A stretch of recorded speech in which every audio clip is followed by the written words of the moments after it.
Ils s'appellent les Anunnaki. Leur nom, en sumérien, signifie ceux qui du ciel sont venus sur terre. Pendant des millénaires, l'humanité les a vénérés comme des dieux. Les Sumériens, la première civilisation connue de l'histoire, ont gravé leur histoire sur des tablettes d'argile, bien avant la Bible, bien avant l'Égypte. Mais qui étaient vraiment ces êtres? Étaient-ils de simples mythes, des divinités imaginaires? Ou bien des visiteurs venus d'ailleurs, qui auraient non seulement créé l'humanité, mais aussi façonné les premières grandes civilisations? Aujourd'hui, nous allons plonger dans les textes anciens et les travaux de chercheurs comme Zecharia Sitchin pour reconstituer le parcours complet des Anunnaki sur Terre. D'où venaient-ils? Pourquoi sont-ils venus? Comment ont-ils créé l'homme? Et pourquoi, finalement, ont-ils quitté notre monde? Préparez-vous à un voyage aux origines de l'humanité. Pour comprendre les Anunnaki, il faut d'abord comprendre où leur histoire a été écrite. Vers 4000 avant Jésus-Christ, dans une région appelée Mésopotamie, l'Irak actuel, entre le Tigre et l'Euphrate, naît la première civilisation de l'histoire humaine, les Sumériens. Ils inventent l'écriture, la première écriture de l'humanité, le cunéiforme. Ils construisent les premières villes, les premiers temples monumentaux appelés ziggourats. Ils développent les mathématiques, l'astronomie, le droit. Et surtout, ils écrivent. Sur des milliers de tablettes d'argile, ils consignent leur histoire, leurs lois, leurs poèmes et leurs croyances. Parmi ces tablettes, certaines racontent l'histoire des Anunnaki. Le texte le plus important s'appelle l'Enuma Elish, lorsqu'en haut, découvert dans la bibliothèque du roi Assurbanipal à Ninive. Mais ces tablettes ne sont pas de simples mythes pour les Sumériens. Ce sont leurs archives, leurs mémoires. Et elles racontent une histoire stupéfiante. Selon les travaux de Zecharia Sitchin, chercheur et spécialiste des textes anciens, les Anunnaki ne viennent pas de la Terre. Ils viennent d'une autre planète de notre système solaire, une planète que les Sumériens appelaient Nibiru. Cette planète aurait une orbite très allongée, passant près de la Terre tous les 3600 ans. Les Anunnaki, selon Sitchin, sont des êtres humanoïdes avancés technologiquement, mais avec une durée de vie extrêmement longue comparée à la nôtre. Leur monde était organisé en clans, avec une hiérarchie stricte. Au sommet, Anu, le roi suprême. Puis ses deux fils, Enlil, l'héritier, et Enki, le savant, le scientifique. Et puis il y avait Ninursag, la déesse mère, la grande sage-femme. C'est cette structure familiale et politique qui va déterminer toute l'histoire des Anunnaki sur Terre. Mais pourquoi quitter Nibiru? Selon les textes, la planète des Anunnaki avait un problème. Son atmosphère se dégradait, elle perdait sa chaleur. Pour sauver leur monde, ils avaient besoin d'un élément rare, un élément capable de créer un bouclier protecteur, l'or. L'or, sous forme de fines particules, pouvait être suspendu dans l'atmosphère pour réfléchir les rayons du soleil et retenir la chaleur. Où trouver de l'or? Les Anunnaki savaient, grâce à leurs observations, que la Terre en était riche, notamment dans certaines régions d'Afrique. Une expédition est alors décidée. C'est là que commence le récit que Sitchin a reconstitué, notamment à travers ce qu'il appelle le livre perdu du dieu Enki, une autobiographie du dieu lui-même. Il y a environ 450 000 ans, les premiers Anunnaki arrivent sur Terre. Le chef de l'expédition est Enki, le fils d'Anu, le dieu de la sagesse et des eaux. Il est accompagné de nombreux autres Anunnaki, des ingénieurs, des mineurs, des soldats. Ils atterrissent dans la région du Golfe Persique, dans une zone marécageuse, et ils fondent leur première colonie, Eridu, la première cité selon la tradition sumérienne. Leur objectif est clair, extraire l'or en grande quantité, et le renvoyer vers Nibiru. Pendant des milliers d'années, les Anunnaki travaillent dans les mines d'or, principalement en Afrique du Sud, où des mines antiques vieilles de plus de 100 000 ans ont été découvertes. Mais le travail est épuisant, la chaleur insupportable, les conditions de vie difficiles même pour ces êtres avancés. Les tablettes sumériennes racontent que, après des millénaires de labeur, les Anunnaki se révoltent. Ils refusent de continuer à travailler dans les mines. Ils exigent que leur chef trouve une solution. Une grande réunion du Conseil des dieux est convoquée. C'est Enki, le scientifique, qui propose une solution radicale. Les Anunnaki, avec leur science avancée, maîtrisent le génie génétique. Sur Terre, à cette époque, vivent déjà des êtres primitifs, des hominidés, l'Homo erectus. Enki propose de créer une nouvelle espèce, un travailleur primitif, en mélangeant l'ADN des Anunnaki avec celui de ces hominidés. Ainsi, cet être nouveau, capable de travailler, de comprendre des ordres simples, pourrait remplacer les Anunnaki dans les mines. La proposition est acceptée. Enki et Ninursag, la déesse mère, se mettent au travail. Selon Sitchin, ils auraient prélevé l'ovule d'une femelle hominidée et l'auraient fécondé avec le sperme d'un jeune Anunnaki. Mais ce n'est pas tout. Ils auraient aussi modifié génétiquement l'être obtenu pour le rendre plus pratique. Moins de conscience, plus d'endurance, une capacité de reproduction contrôlée. Le premier être ainsi créé s'appelait Adamu, ce qui ressemble étrangement au Adam de la Bible. Mais attention, dans ce récit, Adamu n'est pas le premier homme dans le sens spirituel.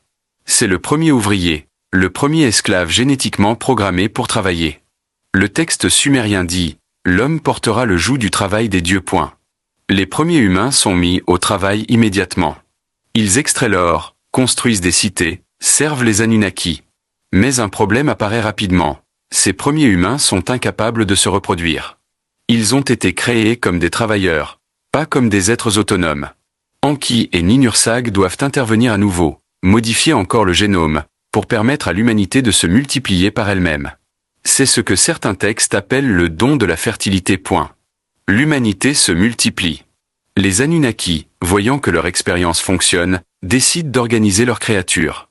Ils fondent pour eux-mêmes des cités sacrées, où ils résident et apprennent progressivement aux humains les bases de la civilisation. Selon les textes sumériens, ce sont les Anunnaki qui enseignent aux hommes l'agriculture, l'irrigation, l'écriture, la poterie, le tissage. Enki, en particulier, est considéré comme le grand civilisateur, celui qui apporte la connaissance aux humains. Mais cette cohabitation n'est pas sans tension. Enlil, le frère aîné d'Enki, voit les humains d'un mauvais œil. Pour lui, ils ne sont que des serviteurs, parfois bruyants, parfois incontrôlables. Enki, au contraire, éprouve une certaine affection pour ces créatures. Il les protège, leur apprend des choses que, peut-être, il ne devrait pas leur apprendre. Cette rivalité entre les deux frères traverse toute l'histoire des relations entre les Anunnaki et l'humanité.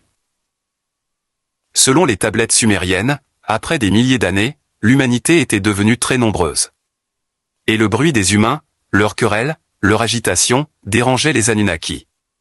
Enlil, excédé, propose au Conseil des dieux de détruire l'humanité par un grand déluge. Le Conseil accepte. Mais Enki, fidèle à sa nature, décide de sauver l'un des humains, un homme pieux et juste. Selon la version babylonienne, cet homme s'appelait Utnapishtim. Dans la version sumérienne, Ziusudra. Enki lui ordonne de construire un grand bateau, d'y faire monter sa famille et des couples de chaque espèce animale. Puis le déluge arrive. Pendant des jours et des nuits, les eaux submergent tout. Les humains, sauf ceux de l'arche, périssent tous.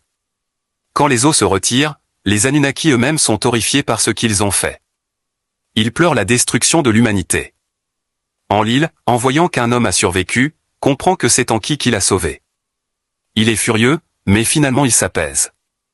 Il bénit Ziusudra et lui accorde l'immortalité. C'est exactement la même histoire que celle de Noé dans la Bible, mais écrite plus de 1000 ans avant. Après le déluge, les Anunnaki jurent de ne plus jamais tenter de détruire l'humanité. Ils donnent aux survivants les bases de la nouvelle civilisation, l'agriculture, l'écriture, la royauté. Les textes sumériens et babyloniens racontent aussi un autre épisode célèbre, la tour de Babel. Selon le récit, les humains, devenus nombreux et orgueilleux, décidèrent de construire une tour si haute qu'elle atteindrait le ciel, le domaine des dieux. Ils voulaient, d'une certaine manière, défier les Anunnaki. Enlil, voyant cela, décida de mettre fin à ce projet. Mais au lieu de détruire la tour, il fit en sorte que les humains ne puissent plus se comprendre. Il brouilla leur langue, créa la diversité des peuples, et les dispersa sur toute la surface de la terre. C'est l'origine, selon ces textes, de la diversité des nations et des langues. Pendant cette longue cohabitation, certains Anunnaki, peut-être par attirance, peut-être pour d'autres raisons, s'unirent à des femmes humaines. De ces unions naquirent des êtres hybrides, des géants, des héros. La Bible les appelle les Néphilim, les fils de Dieu qui vinrent vers les filles des hommes. Les textes sumériens et babyloniens les appellent des demi-dieux. Le plus célèbre d'entre eux est Gilgamesh, le roi d'Uruk, héros d'une des plus grandes épopées de l'Antiquité. Gilgamesh était, selon la légende, aux 2/3 dieu et 1/3 homme. Il chercha l'immortalité, voyagea jusqu'au bout du monde, rencontra Utnapishtim, le survivant du déluge. Mais il ne put obtenir la vie éternelle. Ces récits montrent que la frontière entre les Anunnaki et les humains, bien que réelle, a parfois été franchie. Mais toute chose a une fin. Selon les textes et les travaux de Sitchin, les Anunnaki finirent par quitter la Terre. Pourquoi? Plusieurs raisons sont évoquées. D'abord, leur mission initiale était accomplie. Ils avaient extrait suffisamment d'or pour sauver Nibiru. Ensuite, l'humanité était devenue autonome, capable de se gouverner elle-même. Enfin, la période où Nibiru s'approche de la Terre tous les 3600 ans était peut-être la fenêtre de tir pour leur retour. Les derniers grands royaumes mésopotamiens, les Babyloniens, les Assyriens, continuèrent à vénérer les Anunnaki pendant des siècles. Mais progressivement, les religions monothéistes gagnèrent du terrain. Vers 500 avant Jésus-Christ, les grands temples furent abandonnés, les cultes s'éteignirent. Les Anunnaki étaient devenus des mythes, des légendes.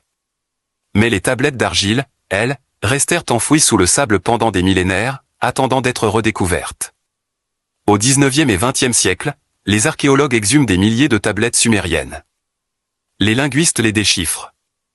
Et un homme, Zecharia Sitchin, y consacre sa vie.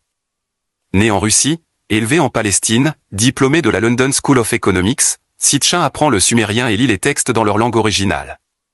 En 1976, il publie La 12e planète, premier d'une série de 14 livres qui vont faire le tour du monde. Sa thèse, les Anunnaki ne sont pas des mythes, mais des êtres réels, des extraterrestres, dont l'histoire a été rapportée fidèlement par les Sumériens. Bien sûr, la théorie de Sitchin est controversée. La plupart des historiens et des archéologues la rejettent, considérant les Anunnaki comme de simples divinités mythologiques. Mais pour des millions de lecteurs à travers le monde, ces livres ont ouvert une fenêtre sur une autre possibilité, celle que l'histoire humaine ne soit pas celle que l'on nous a apprise. Que nous ayons été créés, ou du moins boostés génétiquement, par des visiteurs venus d'ailleurs. Alors, que retenir de ce fascinant récit? Les tablettes sumériennes nous racontent que, il y a des centaines de milliers d'années, des êtres venus d'une autre planète sont arrivés sur Terre. Leur mission, extraire de l'or pour sauver leur monde. Pour cela, ils ont créé l'humanité par manipulation génétique, un esclave destiné à travailler à leur place. Puis, après des millénaires de cohabitation, de conflits, de révoltes, ils ont disparu, laissant derrière eux des mythes et des légendes. Ce récit est-il une histoire vraie? Une métaphore? Un mythe fondateur? Chacun est libre de se faire son opinion. Mais une chose est certaine, il est là, gravé dans l'argile depuis 4000 ans, attendant que nous le lisions. Et il nous interroge sur nos origines, sur notre place dans l'univers, sur notre relation avec ceux que nous appelons les dieux. Les Anunnaki sont-ils partis pour toujours? Reviendront-ils un jour, lorsque Nibiru repassera près de la Terre? La question reste ouverte. Merci d'avoir suivi ce voyage aux origines. Si vous avez aimé cette plongée dans l'histoire des Anunnaki, n'oubliez pas de vous abonner à la chaîne. Et dites-moi en commentaire, croyez-vous à la théorie des anciens astronautes? À bientôt pour un nouvel épisode.